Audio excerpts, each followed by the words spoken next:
चलिए, मेरे साथ डीपी सिंह भी जुड़ गए हैं। सर, स्वागत करती हूँ आपका इस बेहद खास दिन और बेहद खास शो में।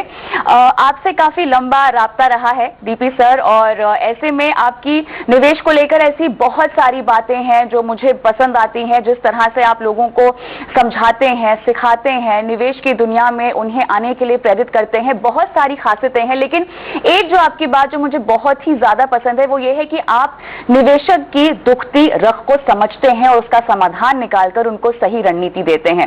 देखिए, महामारी के इस दौर में काफी कुछ बदला है। मुझे ये बताइए कि जब बात होती है निवेश की, जब बात होती है आपके फाइनेंशियल पोर्टफोलियो की, ऐसी कौन सी बातें हैं जो आपने इस पूरे महामारी के दौरान निवेशकों की समझी है और आपको ऐसा लगा है कि अब निवेश को लेकर जो जागरूकता थी, जो समझ थी हमारे देश में, वो शायद एक कदम आगे बढ़ी है? कविता जी, सबसे पहले तो ईटी नाउ संदेश को बहुत बहुत बधाई।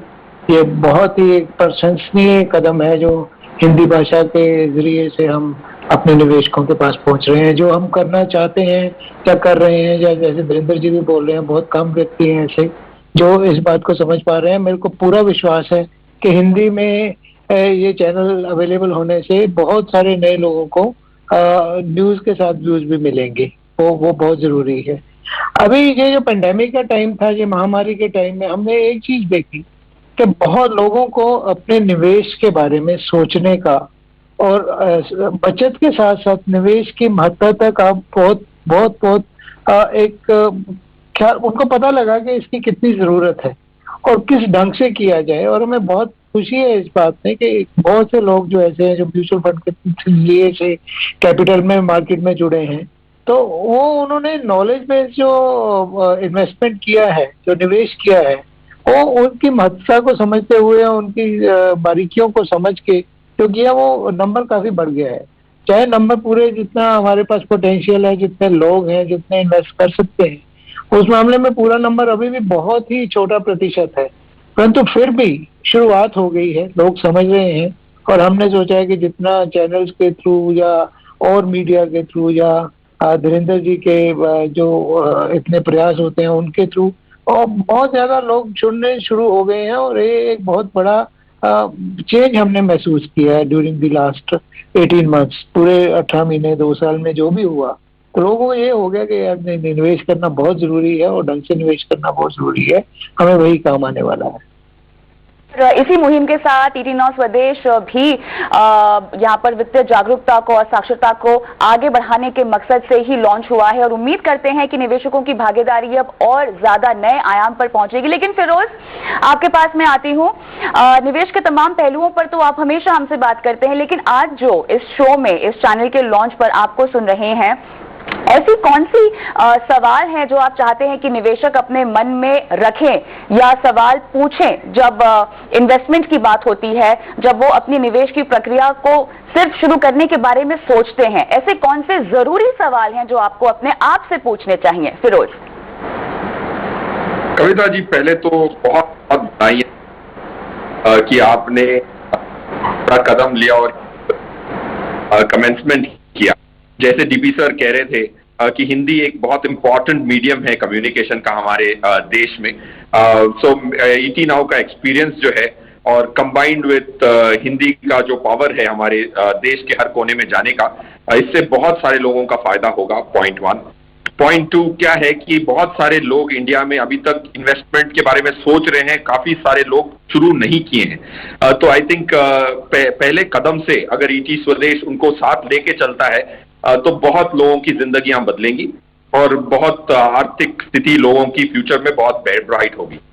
रहा सवाल कविता जी, आपका जो प्रश्न है कि क्या इंपॉर्टेंट क्वेश्चंस हैं जो एक इंटरनलाइज करने चाहिए एक व्यक्ति को, मेरे हिसाब से पहले तो उनको ये देखना चाहिए कि उनके लक्ष्य क्या है। काफी बार हम निवेश की शुरुआत मार्केट के ट्रेंड्स के हिसाब से करना चाहते हैं कि मार्केट किधर जाएगी, गोल्ड का भाव कहां जाएगा, बॉन्ड्स क्या क्या होगा। मार्केट ट्रेंड से शुरुआत नहीं करनी चाहिए और गोल से शुरुआत करनी चाहिए। पहले अपने आप से ये पूछना चाहिए कि क्या मेरे लक्ष्य हैं, कैसे उसको पूरा किया जाए। सेकंड ये है कि जो वक्त है, कितना वक्त है आपको अपने लक्ष्यों को पूरा करने के लिए, और महंगाई को मात देने के लिए आपकी क्या रणनीति होगी। अगर रणनीति ठीक बने, लक्ष्य ठीक बने, उसके बाद रणनीति ठीक बने और वो रणनीति को इंप्लीमेंट करें, जैसे धीरेन्द्र साहब ने कहा कि ये बहुत कॉम्प्लेक्स कर दिया गया है इन्वेस्टमेंट का वर्ल्ड, उसको सिंप्लीफाई करके अपनी रणनीति पे चलें और मॉनिटर करें, तो ये बहुत अच्छी संभावना हो जाती है कि जो आपने लक्ष्य अपने लिए रखे हैं वो पूरे हो सके। तो ये 4 स्टेप का प्रोसेस जो है, जिसको मैनेजमेंट कहते हैं, ऑब्जेक्टिव, स्ट्रेटजी का इम्प्लीमेंटेशन एंड मॉनिटरिंग, ये 4 स्टेप अगर ठीक से अगर एक निवेशक कर सके और उसकी बुनियाद बनाए तो इमारत बहुत मजबूत बनेगी। बिल्कुल, निवेश की भाषा को आसान करने का एक बहुत बड़ा मकसद है ET Now स्वदेश का, और मनी मंत्रा के जरिए हम यही करने की कोशिश करेंगे। कल्पेन जी, आपका स्वागत करती हूँ शो में। ET Now स्वदेश आज लॉन्च हुआ है, और अमूमन जैसे कि मैं सवाल आपसे पूछती रहती हूँ कि बाजार में निवेश की शुरुआत करने का कौन सा सही मौका है, और आप ही नहीं, लगभग सभी ये कहते हैं कि आप मौके की तलाश में मत रहिए, जब पैसे हो आपके पास तो आप शुरू कर दीजिए। लेकिन मैं आज ये कहना चाहती हूँ, और मैं चाहती हूँ कि आप भी इससे इत्तेफाक रहें और सहमत हो कि आज ही का दिन, क्योंकि हम लॉन्च हुए हैं तो आज ही का दिन सबसे सही है, शुभ है, पैसे लगा दीजिए। आपसे अगर मुझे निवेश की एक आसान परिभाषा समझनी हो कल्पेन जी, तो वो क्या होगी? कंग्रेचुलेशंस सबसे पहले स्वदेश टीम को, और मेरे हिसाब से इन्वेस्टमेंट का सबसे सिंपल और इम्पोर्टेंट रूल ये है कि आपका पैसा कितने लंबे समय तक कंपाउंड होता है। तो हमारा जो एंड गेम है या एंड डेट है वो तो हमारे हाथ में होता नहीं है, बट स्टार्टिंग डेट है वो हमारे हाथ में है। और इसीलिए मैं हमेशा बोलता हूँ कि इन्वेस्टर्स डिबेट करने में बहुत टाइम स्पेंड कर लेते हैं कि क्या करना चाहिए, कैसे करना चाहिए, कहाँ लगाना चाहिए, कौन से एसेट क्लास का क्या होगा, लेकिन शुरुआत करनी बहुत जरूरी है। और निवेश के वर्ल्ड में निवेश सिर्फ इक्विटी मार्केट में होना है ये जरूरी नहीं है। आज आपके पास एज ए निवेशक बहुत सारे चॉइसेस अवेलेबल है। म्यूचुअल फंड के जरिए ही अलग अलग एसेट क्लासेस आपके हाथ में है, इक्विटी हो, फिक्स्ड इनकम है, दोनों का मिश्रण, जैसे हाइब्रिड फंड्स है, इंटरनेशनल फंड्स है, गोल्ड फंड्स है, आपके पास पूरा एक बुके अवेलेबल है। तो मेरे हिसाब से सबसे पहले इन्वेस्टर को शुरुआत करनी चाहिए। एक बार शुरुआत कर ले, फिर आप अपना प्लान आगे धीरे धीरे करके बढ़ा सकते हो। फिर बाजार के उतार चढ़ाव तो आते रहेंगे, लेकिन ये जानना जरूरी है कि ये जर्नी कभी भी स्ट्रेट लाइन नहीं होती है, उतार चढ़ाव होते हैं, लेकिन एंड में अगर आपने 7 साल 10 साल से लंबा समय दे दिया अपने निवेश को, तो अल्टीमेटली इसका जो आउटकम होने वाला है, इसका जो रिजल्ट आएगा, ये इन्फ्लेशन को बीट करेगा और आपके परचेसिंग पावर को बढ़ाते रहेगा, जो आपको अपने लाइफ के गोल्स फुलफिल करने में आसान बना देगा। तो मेरे हिसाब से शुरुआत करना बहुत इंपॉर्टेंट है, और अच्छे एसेट एलोकेशन के जरिए अच्छे एडवाइस को जोड़ के आप एक अच्छे इन्वेस्टर बन सकते हो और अपने फ्यूचर गोल्स को पूरे कर सकते हो। निवेश की देखिए यही बुनियादी बातें हैं जो कल्पेन जी आपने बताई है और आप सभी ने बताई हैं अब तक, जिसको पकड़कर आपको आगे चलना चाहिए। लेकिन अब सवाल ये है कि निवेश की बुनियादी बातें तो वही हैं, लेकिन निवेश के जो विकल्प है ना, उनमें बहुत नयापन आ रहा है। नए नए निवेशकों की पीढ़ियां आ रही हैं, मिलेनियल्स जो हैं वो नए इन्वेस्टर्स के तौर पे उभर रहे हैं। अब इन्हें हम निवेश की भाषा कैसे समझाएं, कैसे जो फंडामेंटल्स है इन्वेस्टमेंट के वो तो वैसे के वैसे ही रहें, लेकिन उनपे क्या नयापन का तड़का हमको लगाना चाहिए, इस पर हम विस्तार से बात करेंगे मनी मंत्रा में, लेकिन इस छोटे से ब्रेक के बाद।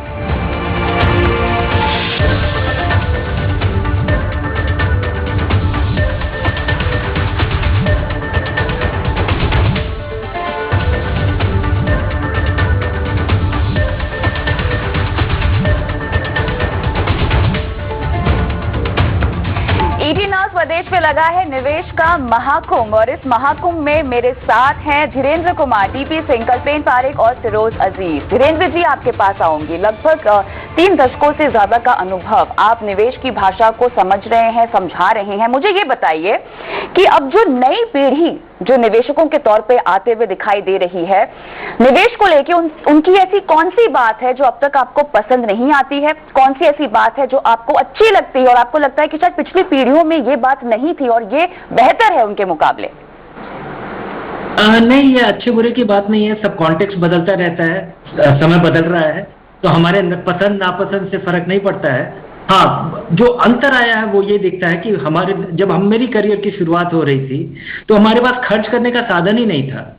अगर आप स्कूटर खरीदना चाहते थे तो इंतजार करना पड़ता था, कार खरीदना चाहते थे तो इंतजार करना पड़ता था, फोन लेना चाहते थे तो इंतजार करना पड़ता था। इस नए जमाने में सब कुछ आपके पास उपलब्ध है, और आपके पास तब भी उपलब्ध है अगर आपके पास पैसे ना हो तो आप शुरुआत करते हैं एक नेगेटिव नेटवर्क से, जो कि लोगों को समझना चाहिए कि अच्छा। और बहुत सारे लोग केवल बचत करते हैं, निवेश नहीं करते हैं। तो बचत करना काफी नहीं है, निवेश करना जरूरी है। और जल्दी से जल्दी अगर आप उस फ्रेमवर्क में आ पाए जिसमें कि आप निवेश कर रहे हैं किसी प्रोडक्टिव एसेट में, तो मुझे लगता है कि ये बहुत बड़ी शुरुआत होगी अगर आप शुरुआत कर पाते हैं निवेश की। दूसरा कि बहुत सारा जो बेसिक लोगों के दिमाग में जो घर कर जाता है, लोगों को लगता है कि सोना ज्वेलरी होगा, मकान रियल स्टेट इन्वेस्टमेंट नहीं है, ये घर है। अब और ये जो बेसिक चीजें हैं अगर कोई उन्हें समझा दे और विश्वास दिला दे तो मुझे लगता है कि उनकी जो पूरी यात्रा है वो बहुत सुखद और काफी समझदारी के साथ हो सकेगी। हर मिनट वो चिंता नहीं करेंगे। और मुझे लगता है कि उसमें एक आपके जैसे मीडिया का भी उसमें काफी सहयोग हो सकता है कि आप लोग ये जो बॉल बाय बॉल कमेंट्री बाजार का चलता है, इससे बहुत सारे लोगों को ये विश्वास हो जाता है कि यही बाजार है, यही निवेश है। ये निवेश का एक छोटा सा भाग है बाजार में, और ये इक्विटी एक बहुत जरूरी जरिया है लोगों के लिए अपने धन इकट्ठा करने के लिए, अपने पैसे को बिल्ड करने के लिए। और ये जरूरी नहीं है कि इसके लिए आप रोज रोज कुछ एक्टिविटी करें, रोज रोज आपके लिए कुछ करना जरूरी हो। तो इन चीजों के बारे में लोगों को समझना चाहिए कि निवेश को कैसे अप्रोच करें, क्या कुछ निवेश नहीं है। और उसमें मुझे लगता है कि ये जो निवेश का जो पूरी यात्रा है और निवेश से सक्सेसफुल होने के लिए जरूरी है कि आप ढेर सारी चीजें ना करें, क्योंकि करने वाली चीजें तो बहुत कम है। 3-4 चीज आपको करना चाहिए कि निश्चित आमदनी के लिए आपको फिक्स्ड इनकम में पैसा लगाना चाहिए, मकान खरीदने के लिए रियल स्टेट इन्वेस्टमेंट नहीं है, घर में रहने के लिए घर लीजिए, सोना आपके लिए ये गहना है, ये इन्वेस्टमेंट नहीं है, उस नजरिए से देखिए। और अगर आप इतना और इक्विटी में जरूर निवेश करें और धीरे धीरे निवेश करें और भागे नहीं जब ये उतार चढ़ाव, और शुरुआत ऐसे करें, छोटे रकम से जरूर करें ताकि कम रकम पे आपका ट्रेनिंग हो जाए, आप सीख पाए, और कंजर्वेटिवली करें। और अगर आपको शुरू के 2-3 साल में अगर आपकी ये यात्रा सफल होती है जी, तो मुझे लगता है उसके बाद निवेशक को कहीं और जाने की जरूरत नहीं पड़ेगी। लेकिन आपने एक अहम बात यहाँ पे बताई है कि इतनी इंफॉर्मेशन अवेलेबल है जहां पर आसानी से आप निवेश विकल्पों को समझ भी सकते हैं। लेकिन कल्पेन जी, अहम बात ये भी होगी कि इतनी इंफॉर्मेशन की ओवरलोडिंग हो रही है आजकल, बहुत मुश्किल है ये समझ पाना कि आप किसको फॉलो करें, किसको नहीं फॉलो करें, आपके लिए क्या सही है, ये आप कैसे समझें। मिलेनियल्स की खासतौर से मैं यहाँ बात करना चाहती हूँ, जो कि तमाम तरह के निवेश विकल्पों में तो निवेश करना चाहते हैं, लेकिन जो बुनियादी निवेश की प्रक्रिया होती है उस पर नहीं जाना चाहते, क्योंकि शायद वो बोरिंग होती है, वो आपके पुराने दाल चावल जैसी होती है। दाल चावल भले ही बोरिंग हो लेकिन हमेशा आपको स्वस्थ जरूर रखता है। कैसे हम अपनी इंफॉर्मेशन को फिल्टर आउट करें? कविता, बहुत ही वैलिड पॉइंट है, और ये जो इंफॉर्मेशन डायरिया है ये तो बढ़ते ही जाएगा एडवांसमेंट इन टेक्नोलॉजी। तो मेरे हिसाब से इन्वेस्टमेंट की जर्नी में एक कोच होना बहुत जरूरी है, एटलीस्ट पहले 5 से 10 साल में। मैं अपने खुद के एक्सपीरियंस से आपको बता रहा हूँ, भले मैं म्यूचुअल फंड इंडस्ट्री में आज 22 साल से हूँ, लेकिन पहले 3 से 4 साल में मैंने जिस तरह से निवेश किया था बिना सही समझ के, मुझे इतना पता है कि वो तेजी में कुछ अच्छे जो थीम्स थे या स्टॉक्स थे उसमें पैसा लगा दिया और इवेंचुअली 80 से 90% का नुकसान हुआ। तो ये एक तरीका है कि आप सब इंफॉर्मेशन को लेके कंफ्यूज होके एक इन्वेस्टर बनने की कोशिश करें और मार खाए, ये एक तरीका है। और दूसरा तरीका ये है कि आप एडमिट कर ले कि आप अच्छे प्रोफेशनल हो सकते हो, अच्छे डॉक्टर हो सकते हो, अच्छे इंजीनियर हो सकते हो, लेकिन अच्छा निवेशक बनने के लिए ये आपको कोई राइट नहीं देता है कि आप इसकी वजह से अच्छे निवेशक भी बनोगे।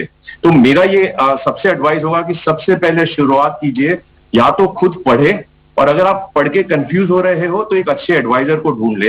एक अच्छे एडवाइजर का हाथ पकड़ के धीरे धीरे करके आप अपने खुद के निवेश के प्रिंसिपल्स को रिफाइन कर सकते हो और फिर आगे बढ़ सकते हो। मेरा ये मानना है कि एक एडवाइजर का होना बहुत जरूरी है, एक अच्छे कोच का होना बहुत जरूरी है इस नॉइजी दुनिया के डायमेंशन में, जिससे आप नॉइज को हटा के निवेश के जो 4 या 5 इंपॉर्टेंट बड़े प्रिंसिपल्स है उसी को समझ ले और फिर अपने जर्नी को सिंपल रखें, ताकि आप लाइफ में बाकी हर चीज जिसमें आपको टाइम देना है, जिसको आपको एंजॉय करना है, वो कर सकते हो और इस नॉइस से बच के एक अच्छा निवेशक बन सकते हो। तो एक एडवाइजर को ढूंढ के उसके साथ काम करना बहुत जरूरी है। बिल्कुल डीपी सर, इसी बात को आगे ले जाते हुए, क्योंकि बहुत जरूरी है ये समझना कि हम निवेश के ऐसे दौर में है ना जहां पर छोटे मझौले शहरों से भी हम पार्टिसिपेंट्स जो है बढ़ते हुए देख रहे हैं। खासतौर से जिस तरह से एनएफओज लॉन्च हुए हैं, वहां पर हमने देखा है कि छोटे शहरों की भागीदारी बहुत ज्यादा बढ़ रही है। हम ये हमारी नैतिक जिम्मेदारी है कि हम निवेशकों को सही निर्णय लेना सिखाए। छोटे शहरों की भागीदारी को लेकर आप क्या कहेंगे, और ये दौर और कितना अग्रेसिव होता हुआ आपको दिखाई दे रहा है, इस पर आप क्या कहेंगे? देखिए, ये बिल्कुल सही बोला आपने। छोटे शहरों से निवेशक की संख्या बढ़ती जा रही है, परंतु उनके लिए ये एक जिम्मेवारी के साथ वो एक विश्वास करते हैं कि जिस भी एक म्यूचुअल फंड को या जिस एडवाइजर के थ्रू वो पैसा लगा रहे हैं, कि उनका भी क्रेडिबिलिटी स्टेक पे है। अगर वो गलत सलाह देंगे या गलत उनको चीज बताएंगे, सिर्फ ऐसा नहीं कि एनएफओ आया तो पैसा लगा दो, वो चीज नहीं होनी चाहिए। परंतु सही फंड में, जैसे अगलपेन जी ने पहले बोला, एसेट एलोकेशन बहुत जरूरी है। और धीरेन्द्र जी ने दो बहुत ही महत्वपूर्ण बातें की जब उन्होंने बात की कि एक सही संतुलन, निवेश के बचत के साथ साथ निवेश, और नकारात्मक नेटवर्क से शुरू करने के को छोड़ना। That is for millennials, but for एक आम एक निवेशक है, उसके लिए समझना बहुत जरूरी है कि मेरा जो एडवाइजर है, मैं एक क्रेडिबल एडवाइजर का साथ लेके उसका हाथ पकड़ के आगे चल सकूं। और ये जो एक्चुअली ये जो संख्या बहुत बढ़ रही है, खासतौर पे हमने रिसेंटली जो एनएफओज वगैरह हुए हैं, उनमें हमने देखा जो पहले प्रतिशत होता था बड़े शहरों छोटे शहरों में, वो बिल्कुल बदल रहा है। अभी छोटे शहरों से भी उतना ही पैसा आ रहा है जितना बड़े शहरों से आ रहा है। तो उससे जिम्मेवारी एक एडवाइजर की भी, और एक जो आपके फंड हाउस है, जो अगर म्यूचुअल फंड में के थ्रू आ रहे हैं, तो म्यूचुअल फंड की भी जिम्मेदारी बहुत बढ़ जाती है कि उस पैसे को सही ढंग से उसको लगाया जाए मार्केट में, और उसको इस तरह से लगाया जाए कि लोगों को जो पहली बार बाजार में आ रहे हैं उनको बहुत ज्यादा, in case of volatility also, बहुत ज्यादा उनका एक्सपीरियंस खराब ना रहे। क्योंकि हमने पहले देखा है, परंतु एक चीज बहुत देखने वाली है कि अभी निवेशक चाहे वो छोटे शहर में है या बड़े शहर में है, एक फायदा तो है कि ये जो सारी इंफॉर्मेशन उनसे मिल रही है, they are not taking very very wrong decision. ऐसा नहीं हो रहा है कि मार्केट बढ़ती जा रही है तो और लोग पैसा डाल रहे हैं, जो जैसे पहले देखा। तो इस बार बड़ा मैच्योर्ड बिहेवियर है, चाहे वो छोटे शहर से हो या बड़े शहर से हो। ऐसा नहीं है कि एक मुफ्त पैसा डाला जा रहा है। SIP के थ्रू या रेगुलर जो एक इन्वेस्टमेंट हो रही है, वो बहुत जरूरी है। और सबसे पहले ये भी बताना बहुत जरूरी है कि जितना जल्दी शुरू करें उतना जरूरी, उतना अच्छा है। उसके लिए मैं एक, अगर आप इजाजत दें तो एक उदाहरण देना चाहूंगा कि अगर हम जनरली, और निवेशक की बात नहीं करता, अगर हम देश की अर्थव्यवस्था की बात करें या GDP, तो हम सब लोग आमतौर पे बात करते हैं। तो 1980 के दशक में हमारे GDP और चाइना की GDP एक बराबर थी। और उसके बाद हुआ क्या, हम 7% से बढ़े और चाइना 10% से बढ़ा। और आज की डेट में क्या है, हम 3 ट्रिलियन की इकोनॉमी है और चाइना का size much much more than that, is more than 10 times than our economy. तो इससे ये समझना जरूरी है कि जितना जल्दी शुरू करें, जैसे दिलजी जी ने बोला, और एक सही संतुलन बचत और निवेश का करना, हमें ये हमारी जिम्मेदारी है।